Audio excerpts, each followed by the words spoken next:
Para mí la educación vendría siendo el conjunto de conocimientos que adquiere uno a lo largo de la vida, tanto en el colegio como en la casa. Para mí la educación es progreso, es enseñar valores, es tener en cuenta que la conciencia prima antes que muchas cosas y la moral. Para mí la educación es progreso. Considero que la educación es como la formación. Eh, Puede ser impartida en un colegio, en una universidad, para las distintas personas. Personalmente considero que la educación es, digamos que un proceso de enseñanza, un proceso en el que la persona se le puede guiar, se le puede dar a conocer un sinnúmero de conocimientos, pero de una manera no solo teórica y digamos repetitiva, sino con un aprendizaje un poco más crítico. Los análisis educativos deben necesariamente corresponder a las realidades sociales. La educación y la construcción de modelos innovadores se sustentan en las necesidades de cambio. La educación convencional se ha encargado de reproducir esquemas que se han mantenido a partir de herencias teóricas de temor al cambio o en gran medida por ignorancia, es decir, por falta de investigación y teorización alrededor de los modelos innovadores.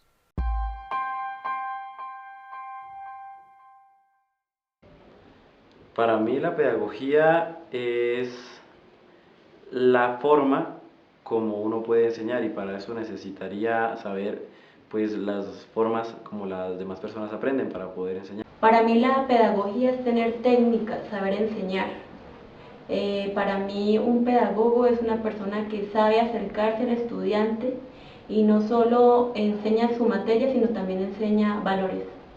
La pedagogía es como la metodología de enseñanza que cualquier docente aplica en sus clases.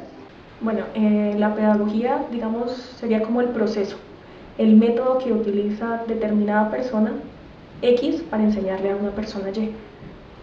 Sería básicamente eso. Hablando desde pedagogía, pues muchos teóricos se refieren hacia esa ciencia que estudia la metodología, las estrategias y sobre todo el arte de enseñar que entra dentro de la didáctica. La pedagogía ha tenido a través de las diferentes épocas, desde las diferentes escuelas, ¿sí? Sobre todo aquí en Colombia, esa mutación y esa transformación hacia el desarrollo de nuevas propuestas que innoven, que transformen y sobre todo que se articulen a la realidad que tenemos en cada una de las instituciones colombianas. La implementación de esas nuevas estrategias desarrolla la palabra de las TIC, ¿sí? Que es un proceso que se está iniciando hace varios años y se está implementando en los diferentes entornos educativos con la llamada Escuela 2.0. El desarrollo de ese proceso de la Escuela 2.0 y desde la pedagogía nos invita a ser agentes transformadores, pero sobre todo a ser agentes motivadores e innovadores del proceso enseñanza-aprendizaje, incluyendo las TIC como estrategias, ¿sí? Y como herramientas que posibilitan el proceso didactizador y el proceso pedagógico, que es lo que quiere pues la educación colombiana. Considero que el papel de la pedagogía es sumamente importante en el momento actual. La coyuntura del país está exigiendo respuestas inmediatas de parte de la sociedad, pero básicamente del docente, que es el encargado de formar, de orientar, de llevar, de conducir. En la medida en que el docente esté bien formado y bien capacitado, en esa medida él podrá también proyectar su labor en la dimensión requerida para tal efecto. Hoy en día estamos viviendo circunstancias muy difíciles en Colombia. Nuestros chicos están optando por formas de pensamiento bastante divergentes, alejadas bastante de la realidad y de los valores de lo que se quiere como proyecto de vida para los ciudadanos de Colombia. Realmente el docente o la persona que se forma como docente en las normales superiores debe estar suficientemente capacitado para afrontar toda esa serie de circunstancias, desde cualquier punto de vista, desde lo social, lo político, lo económico, lo ético fundamentalmente porque la ética es la base de la sociedad. Supongo que si el maestro está bien formado éticamente, pues podrá conducir, podrá orientar de esa manera también adecuada a sus estudiantes. En la normal superior optamos por implantar, o mejor por trabajar con estrategias conducentes a que todo aquello se lleve a cabo, como lo decía anteriormente, a que el estudiante tenga las suficientes bases teóricas y prácticas en el objeto fundamental de cambiar la forma de pensar de la sociedad, sobre todo de inculcar valores y de inculcar buenas formas de actuación.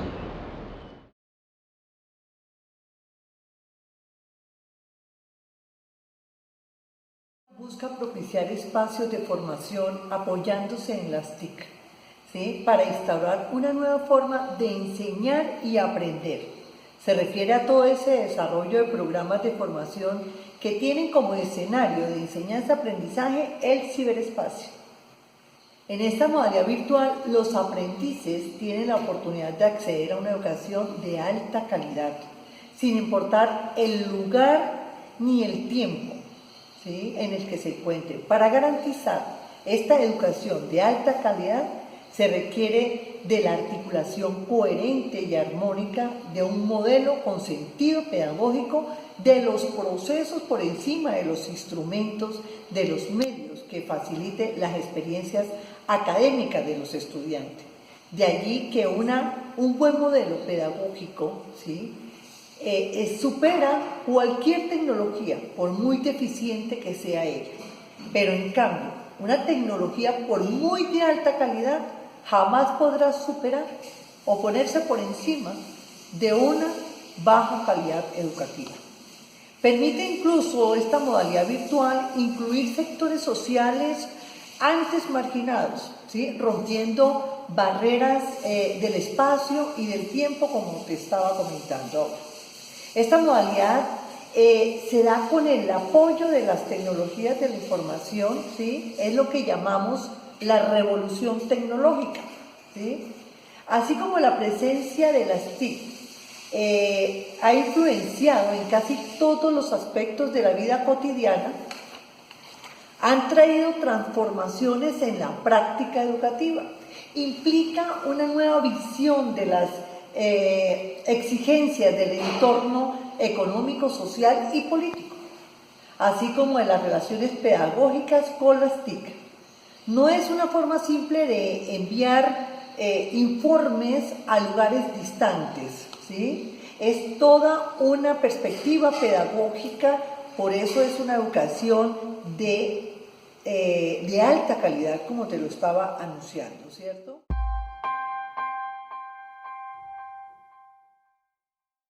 Bueno, de cómo se aprende, pues podríamos hablar de varias formas de aprender, como por ejemplo la experiencia, y aparte, como usted, los conocimientos que puede aprender en una academia, y cómo sé, yo qué sé, probando que esos conocimientos sirven para algo. Bueno, yo aprendo equivocándome. Cuando me equivoco, analizo, observo cuáles fueron mis obstáculos que me impidieron llegar a la meta, y luego hago un plan, me organizo y busco una solución para desarrollar mis habilidades. Considero que aprender viene de la trayectoria o del proceso y las diferentes metodologías que uno utiliza para adquirir el conocimiento de algo en específico. ¿Y cómo sé que sé? Pues por la dedicación, el proceso que se ha llevado, las horas de trabajo, de estudio, los trasnochos. Bueno, el proceso de aprendizaje considero que es muy subjetivo, porque mientras que hay personas que aprenden por imitación, hay personas que llevan un proceso completamente diferente. tiene que ver mucho con la inteligencia que la persona desarrolle, ya sea si es una memoria visual o una memoria auditiva, tiene un proceso bastante distinto. Y la forma de verificar uno que de verdad sabe, considero que sería enseñarlo. Cuando uno enseña, uno revisa cuáles son las falencias que uno tiene, y si no tiene ciertos conocimientos, lo obliga a uno a seguir estudiando para poder dar el ejemplo, por así decirlo. Hoy por hoy, debido al desarrollo y auge de las tecnologías de la información y la comunicación, han surgido y ha cobrado fuerza la cibercultura, un espacio de democratización del conocimiento, un espacio de interacción, y como espacio de interacción un nuevo escenario educativo que plantea nuevas lógicas y que por supuesto hace necesario un entendimiento profundo del conocimiento y su desarrollo. Desde el campo de la epistemología han surgido múltiples teorías que han intentado dar cuenta del conocimiento y de los procesos implicados en el aprendizaje, teorías desde las cuales se han constituido modelos pedagógicos y estrategias educativas concretas. La evolución de estas teorías ha sido amplia, no ha sido hasta el siglo XX, desde el cognitivismo, que se ha pensado el aprendizaje fundamentalmente como un proceso mental. De allí que cobren tanta fuerza los estudios basados en la memoria, en el razonamiento, en la atención, en la semiosis. Digamos que desde dicho momento y desde dichos estudios se sentaron las bases para que entendamos ahora el aprendizaje como algo que va mucho más allá de los modelos mnemotécnicos basados en la transferencia de datos, de información, en la memorización sistemática, que vayamos más allá de los modelos basados en el estímulo y la respuesta, en el castigo y la recompensa. Digamos que las nuevas circunstancias hacen posible pensar el asunto de la educación mucho más allá de estos modelos que sitúan en el núcleo mismo de la educación la metodología cuantitativa, muy por encima de las perspectivas sociales, históricas y políticas. En las nuevas circunstancias pareciera que lo que antes era central ahora es atrasado. El aprendizaje ahora lo entendemos fundamentalmente como un asunto basado en la interacción, en la cooperación, en la mediación. El estudiante ahora es comprendido como un sujeto mucho más activo, como un trasegar de experiencias, un entramado de vivencias, y alguien que también es capaz de construir significado y que se constituye a sí mismo. Es necesario que, de cara a los cambios culturales y tecnológicos que se están viviendo actualmente, exista una mayor reflexión en torno a este tipo de cuestiones, que se replanteen los objetivos de la educación, que los modelos institucionales tengan en cuenta la renovación que los cambios están haciendo necesaria. Actualmente hay una gran discusión en torno al tipo de ciudadano que requieren las llamadas nuevas sociedades del conocimiento, en las cuales hay un libre flujo de información.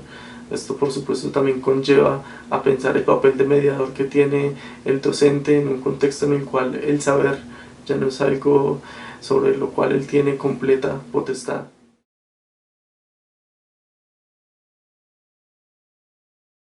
Bueno, desde la situación convencional de la educación, visualizando los pilares fundamentales de la educación, que es el currículum, la didáctica, la evaluación, el Ministerio no está cumpliendo realmente con ese propósito que desea el nuevo modelo pedagógico que quiere Colombia, ¿sí?, para esa innovación y esa transformación. Nos vemos y nos damos cuenta en todos los centros, a veces en los centros tanto rurales como urbanos, que los modelos pedagógicos son muy tradicionales, son muy tradicionalistas, ¿sí? Y realmente no hay un enfoque claro sobre ese proceso de innovación, cómo se debe dar ese proceso de innovación de maestro TIC a maestro TAP, y desarrollar las TEP, que es el proceso donde se ve incluido la innovación. Realmente el papel de muchos maestros TAC es esa transformación hacia la parte de la innovación, hacia la parte primero de la integración, de la exploración, para integrar y después innovar, que son tres pasos fundamentales que desde las competencias que nos regala pues, el Ministerio de Educación, y que no se da, pues se tiene que dar ese paso de la innovación. Por ende, pues es importante que el maestro, que todos los maestros, y que también todos los agentes educativos, porque no solamente debe ser el maestro, estén en esta sintonía de transformar, de innovar y de repensar, de resignificar el proceso educativo, en donde si estamos en la mayoría de colegios, por ejemplo el norte de Santander, trabajan el constructivismo. Si se trabaja constructivismo, realmente hacerlo vivo, hacer vivo el modelo, y desde cada uno de los modelos, la Francesco hablaba de que en el 2007 hablaba de 38 modelos educativos a nivel nacional, y que cada contexto y que cada institución tiene su modelo pedagógico. Entonces pues tratar de realmente hacer vivo estos modelos para llegar a innovar, para llegar a transformar esta sociedad, y sobre todo hablar de una cibercultura, ciberciudadanía, que es lo que nos propone la educación 2.0 y las nuevas tendencias en educación.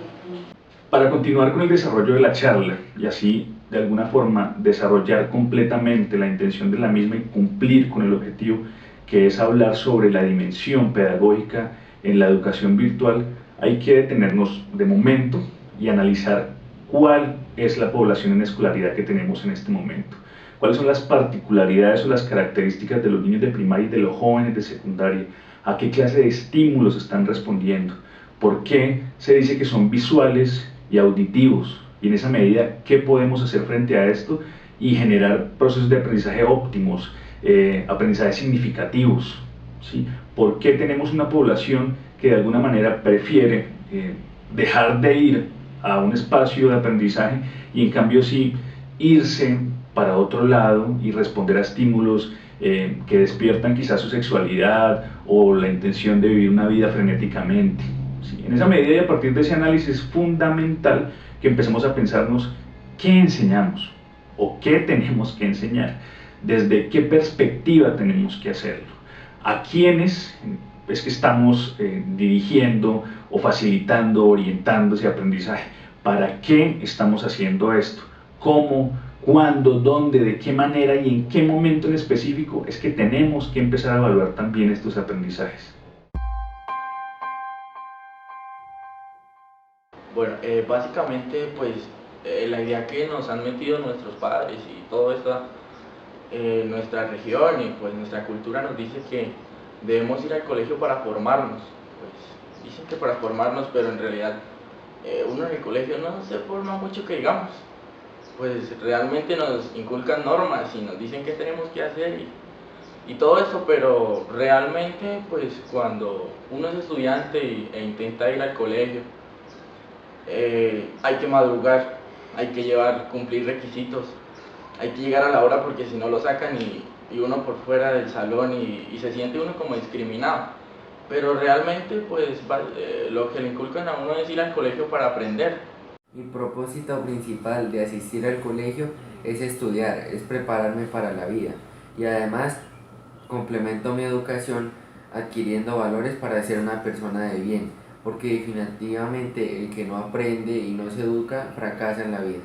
Pues primero que todo, pues siempre desde pequeño los papás le inculcan a uno mucho el estudio para adquirir mayor conocimiento, pero pues principalmente uno asiste al colegio para formarse como mejor persona. Bueno, yo asisto primero que todo para estudiar, para que me enseñen los profesores los temas académicos, para socializar con otros niños de mi edad, jóvenes, aprender un nuevo arte y aprender también nuevos deportes.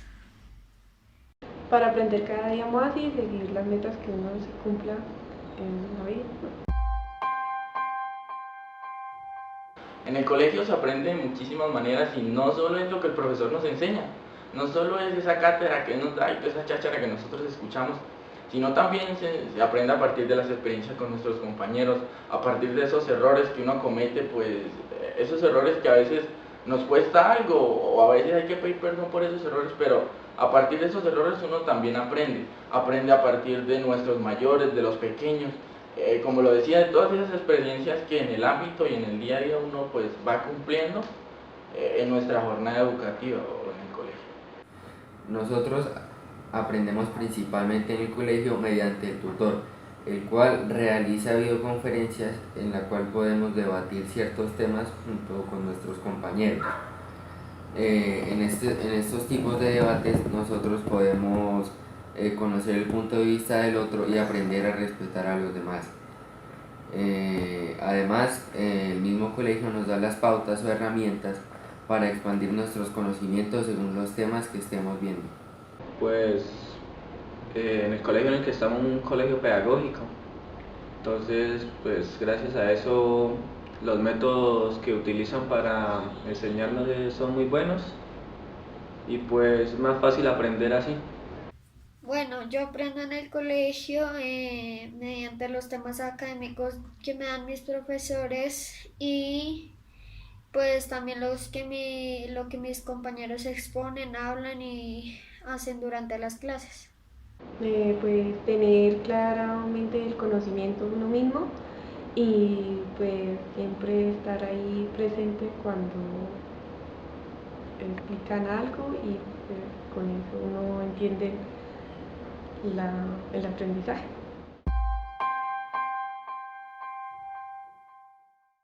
Bueno, realmente esta pregunta hay que pues mirarla desde todos los contextos y conceptos que nosotros tenemos. En el colegio es bueno porque nos inculcan, pues como lo decía, estos aprendizajes que no los vamos a adquirir fácilmente en la calle ni los vamos a adquirir fácilmente en internet. Pues internet tiene buen material, la verdad, porque uno pues lee y está el concepto, lo concreto, pero realmente uno no lo aplica. En internet solo leemos y ya, no lo aplicamos. En la calle lo aplicamos, pero a veces de manera muy mala, digámoslo así, pues de manera en que a veces nos cuesta. Pues la calle tiene demasiados peligros y todo esto, pero la verdad en el colegio es muy bueno aprender. Pero realmente si integramos todo, digamos que de cada parte podemos aprender algo. Y pues todo esto nos lleva a fundamentar y a nosotros también tener esa concepción de qué estamos aprendiendo y cómo lo vamos a aplicar. Indudablemente se aprende más en el colegio, puesto que la metodología que se utiliza nos permite investigar, profundizar y ampliar nuestros conocimientos según el tema que estemos viendo. Además, nos permite utilizar herramientas del internet que hacen que podamos investigar más a fondo lo que queramos, ya sea por nuestra propia elección o porque el aula lo requiere. Pues en todas las partes aprendemos algo nuevo, pero principalmente el colegio es lo que nos inculca a ser mejores personas, pues la calle tampoco es que vaya a llevar algo muy bueno, y pues el internet depende de cómo uno lo use, puede ser bueno o malo. Pues yo creo que se aprende de las tres formas, cada uno tiene sus términos diferentes. En el colegio yo aprendo con los temas académicos y con la socialización de mis compañeros y profesores. En la calle yo puedo aprender socializando con otras personas, viendo el arte y la música que expone y hace la gente. Y en internet puedo aprender sobre lo de mi interés y también temas nuevos.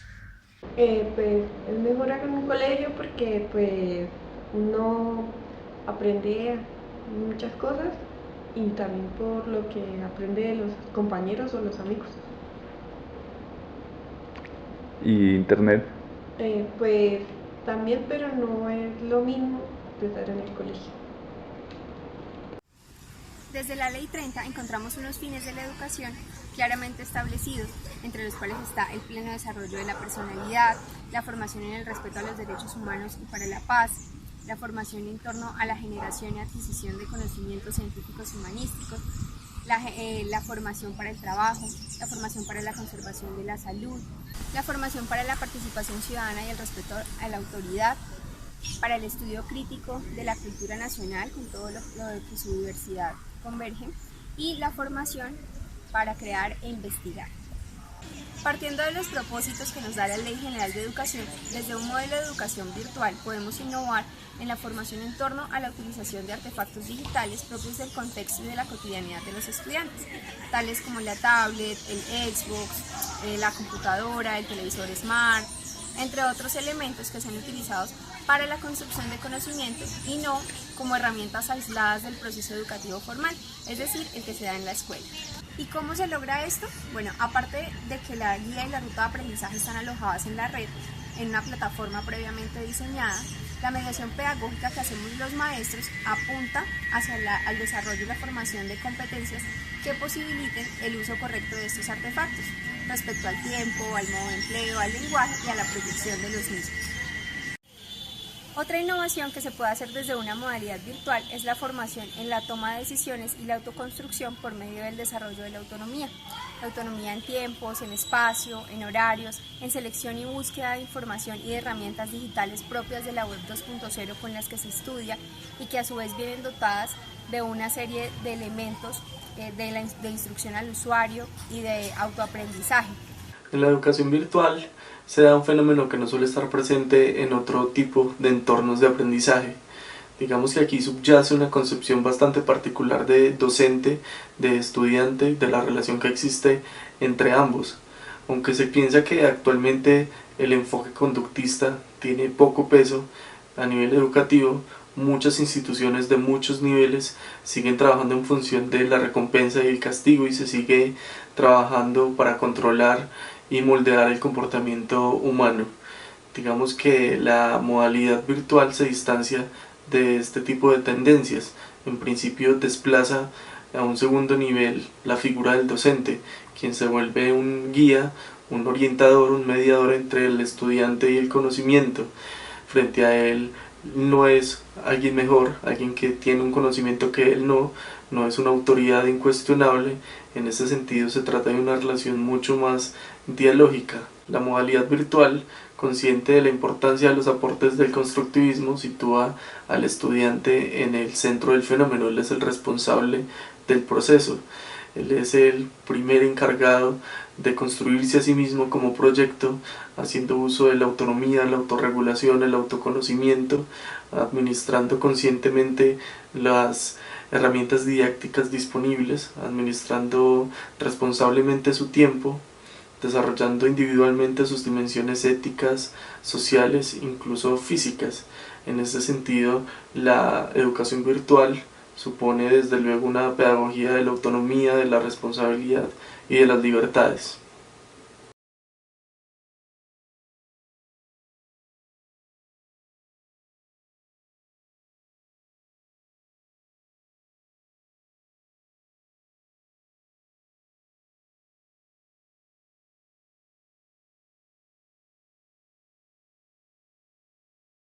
Considero que la educación virtual es de suma importancia toda vez que maneja estrategias y herramientas adecuadas para facilitar la educación y el aprendizaje. Por supuesto, desde cualquier parte del mundo, para tener acceso a la educación, a la formación, a los temas, a la temática, a la investigación, todo lo que conlleva la educación. Me parece una herramienta sumamente valiosa. Debería ser manejada por todos los establecimientos educativos, ¿sí? Sean o no virtuales, pues de naturaleza, por lo menos que tengan acceso, aunque sea presencial, pero que tengan acceso suficiente a la educación virtual para cualquier circunstancia de aprendizaje. Pienso que de pronto lo que se debería de pronto mejorar sería el aspecto de confrontar en algún momento o bajo cualquier estrategia las ideas, las opiniones, los planteamientos para poder hacer alguna especie de replanteamiento sobre lo que cada quien opina, dice o aporta. O sea, en síntesis, socializar de una manera efectiva, que supongo yo que se hace, pero que de pronto desconozco realmente cómo se lleva a cabo a fondo. Actualmente se da una especie de paradoja de la que ya se han ocupado filósofos como Daniel Innerarity, y es la sociedad de la desinformación, la sociedad que curiosamente posibilita Internet, la sociedad mal llamada del conocimiento, que nosotros a menudo de distintas formas nos damos cuenta que puede llegar a ser la sociedad del desconocimiento. Salta a la vista como en presencia de tantos canales de comunicación frente a tanta democratización del saber, frente a tanto capital de conocimiento disponible circulando constantemente en la web, las sociedades parecen cada vez ser menos sabias. Existe, y debido a diferentes factores, uno de ellos posiblemente la falta de interés dentro de la educación tradicional, existe una falta de gestión del conocimiento dentro de la sociedad multimedia. Internet se puede convertir en una cocina de rumores y existe una necesidad de afrontar esta falta de gestión, este problema que algunos han denominado infoxicación. Este es uno de los retos que debe asumir la educación virtual y que puede asumir reaccionar frente a la densidad de información que causa cada día tanta perplejidad y es motivo de desconcierto. Es un reto que debe asumir redefiniéndose constantemente en la medida en que nuevos cambios se hacen presentes. El saber de la humanidad gracias a Internet se duplica cada 5 años. Esto hace de este reto uno particularmente importante. Bueno, una de las funciones que realmente tiene que empezar a pensar la educación virtual y que ya se está pensando desde varios filósofos, desde varios pedagogos y estas personas que están trabajando en la transformación de la educación, es el desarrollo realmente de la mediación pedagógica. Que la educación virtual sea ese centro de mediar a través de la cultura, de mediar a través de la comunicación, de mediar a través de la formación y de mediar a través de las tecnologías, que es lo importante. Creería desde mi punto de vista que la participación es punto fundamental en esas funciones que debe tener la educación virtual. La relacionalidad, toda esa parte conceptual de todo el desarrollo que la educación virtual nos puede brindar desde la parte teórica y desde todos esos procesos. Y otra de las cosas que podemos visualizar y que se debe visualizar es la creatividad, ¿sí? No perder como ese punto que es la creatividad en el desarrollo de nuevas propuestas y que desde ahí nace toda esta gama de nuevas propuestas que a través de los colores, a través de los entornos, de los entornos gráficos, de los software, de las plataformas pueden brindarle a la comunidad y sobre todo a esa ciberciudadanía que nos habla Pierre Levy. Y sobre todo esa cibercultura que se debe programar desde esos entornos virtuales. Una función educativa que se puede y se debe añadir no solo a los modelos virtuales de educación, sino también a los presenciales, es la interpretación y la selección de la información, porque si bien es cierto que hoy día los estudiantes tienen acceso a gran parte de ella, son tantas las fuentes y tan fácil y constante el acceso a miles de datos cotidianamente que esto dificulta aún más la comprensión y la construcción de conocimiento con los mismos. En palabras de Daniel Cassani, la misma sobresaturación y diversificación de los datos hace más difícil el que se construya y el que se les atribuya un significado propio de cada uno. Hay que entender que las generaciones, los modos y las costumbres han cambiado. Tal vez antes era más fácil centrarnos en algo, porque debíamos hacer el proceso de ir a la biblioteca, buscar el libro, comprar las fuentes de información, diferentes prácticas, pero en este momento donde tenemos acceso a toda la información, pues se hace tal vez un poco más complicado. Entonces el reto consiste en lograr que los estudiantes no naveguen de manera ingenua y esporádica por internet, sino que realmente establezcan una jerarquía de prioridades en donde disciernan y discriminen entre lo que es verdad y lo que no lo es, identificando fuentes, estilos, calidad y origen de los documentos y de los datos, para que de esta manera puedan atribuirles el valor que ellos requieren y también que les permita de este modo concentrarse en algo, concentrarse pues en lo que les llama la atención y hacer un proceso real de construcción de conocimiento. Bien, el asunto es el modelo pedagógico. El modelo pedagógico en la modalidad virtual es tan importante porque hace que el estudiante tenga una responsabilidad mutua consigo mismo y con la sociedad. La responsabilidad pedagógica no solo va en los valores, se entrecruzan, se transversalizan. ¿De qué forma? Buscando que el estudiante sea competitivo, y que sea competitivo porque el modelo pedagógico lo ha propuesto así. Ejemplo, una persona que sea profesional, un contador público, él abre su oficina se hace a una clientela, la atiende, pero vaya y venga cómo la atiende, socialmente cómo le aporta a sus clientes, qué le propone, qué ética, con qué seriedad, con qué cumplimiento, técnicamente cómo responde. Y si hay quejas, tanto desde el punto de vista técnico y desde el punto de vista social, es porque ese individuo, el saber hacer, ha tenido fragmentaciones en su concepto socioeconómico y político y de fondo cultural. Entonces, la propuesta de la virtualidad en su modalidad, en su parte pedagógica, es el análisis que hay que hacer como maestro, como institución. ¿Qué le proponemos al estudiante? Para que él, a su vez, responda de una manera creativa, de una manera sociable, solidaria, cooperante, con respecto a su saber hacer. ¿Y eso qué genera? Genera en la comunidad sostenibilidad, solidaridad, cooperación. Induce a que las próximas generaciones sean creativas, sean innovadoras y tengan visión de cómo la educación es el pilar cultural de una sociedad. Entonces, nosotros como pedagogos, esa es la misión y la estamos cumpliendo en el Paulo Freire. El Paulo Freire en eso es un modelo. El maestro Estanislao Zuleta, en su texto Carta a los Maestros, hace una reflexión contundente y un llamado al análisis cuando enuncia: en nuestro sistema educativo, la gente adquiere la disciplina desgraciada de hacer lo que no le interesa, de competir por una nota, de estudiar por miedo a perder el año. Más adelante, trabaja por miedo a perder el puesto. Desde la niñez, el individuo aprende a estudiar por miedo a resolver problemas que a él no le interesan.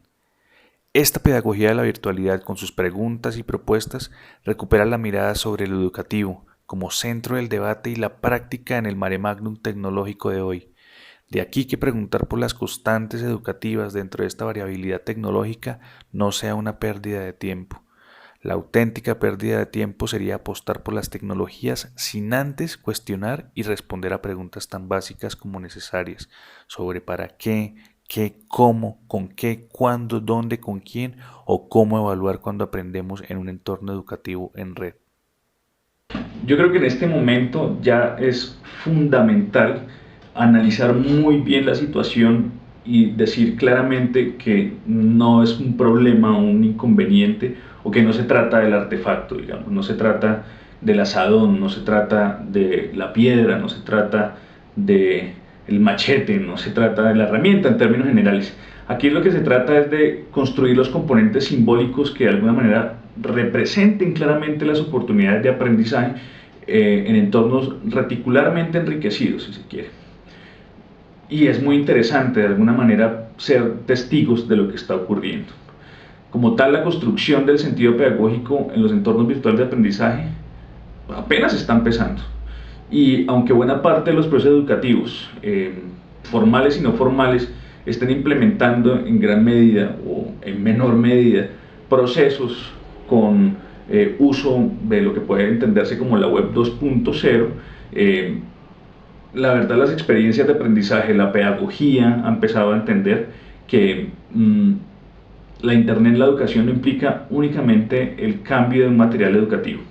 Sí, por eso hago el énfasis en que no es dejemos de utilizar el libro para empezar a utilizar la internet. No. El tema central de la atención pedagógica consiste en comprender claramente que lo virtual representa un auténtico horizonte de posibilidades alrededor del desarrollo pedagógico, del desarrollo social, del desarrollo cultural incluso, porque da cabida a nuevas concepciones, da cabida a nuevas interpretaciones, da cabida a muchísimas proyecciones y que pensando esto alrededor de los entornos educativos, pues también abre distintas oportunidades de aprendizaje dentro de la forma en la que estaban los estudiantes acostumbrados a aprender en el aula. Esto no solo a los ojos de quien está encargado de esta charla puntualmente, ni del Instituto Paulo Freire, sino desde el punto de vista de la pedagogía, la virtualidad, la pedagogía digital, incluso la e-pedagogía, abre un camino no solo para entender Internet en los sistemas educativos, sino también para comprender que lo virtual entraña nuevos ecosistemas, nuevas, digamos, culturas de aprendizaje. Es en este marco que es necesario y es fundamental hablar de una dimensión pedagógica en lo virtual.